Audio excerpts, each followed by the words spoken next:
Bonjour, alors dans cette vidéo, nous allons voir la deuxième partie sur les puissances, quand on va diviser des puissances.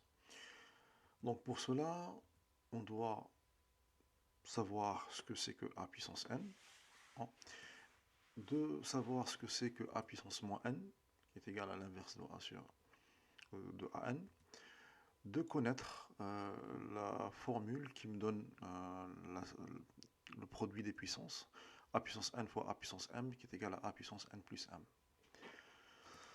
Donc nous avons cette propriété qui me dit que si on a deux nombres a et b non nuls et mn deux entiers, alors si je divise a puissance n par a puissance m, ben ça c'est égal à a puissance n moins m. Il suffit de soustraire les puissances.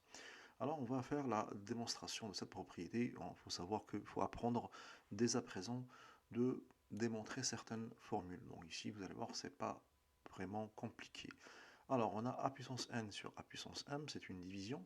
On sait très bien que diviser, ça revient à multiplier par l'inverse. Donc on aura a puissance n fois l'inverse de am, donc fois 1 sur am.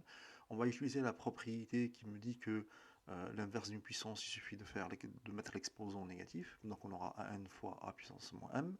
Et d'appliquer la formule où on a une multiplication, donc on additionne les puissances. Donc ici on aura an plus, entre parenthèses, moins m. Et j'enlève les parenthèses, on aura a puissance n moins m. Alors bien évidemment, cette démonstration, vous n'êtes pas obligé de la connaître, mais c'est bien de savoir démontrer. Donc on va prendre un exemple, et on va voir comment ça fonctionne. Imaginons qu'on a 2 puissance 5 sur 2 puissance 3. Donc la première méthode consiste à écrire les multiplications normales. Et après, là, je vais simplifier. Donc on simplifie tous les deux. Donc il va me rester 2 fois 2 qui est égal à 2 puissance 2. Bon, ça si j'appliquais en la définition. Maintenant, je vais appliquer ma formule.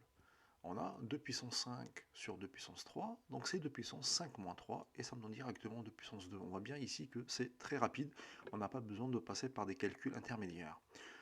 Voyons avec un autre exemple, 4 puissance 3 sur 4 puissance 5, donc la première méthode qui consiste à écrire, on applique la définition. Donc là, je simplifie les 4, le facteur qui se répète. Alors, faire très attention là, on voit bien que le numérateur, j'ai simplifié tout, ça veut dire qu'il me reste 1, ça veut dire qu'il me reste 0. Faites très attention sur ça. Donc c'est égal à 1 sur 4 fois 4, et ça c'est égal à 1 sur 4 au carré. Si j'applique maintenant la propriété, donc on aura 4 puissance 3 sur 4 puissance 5, ça me donne 4 puissance 3 moins 5, qui est égal à 4 puissance moins 2, qui est égal à 1 sur 4 au carré. Donc on voit bien ici que c'est beaucoup plus rapide. Donc, encore une fois, vous avez le choix, soit d'appliquer la définition, soit d'appliquer la formule.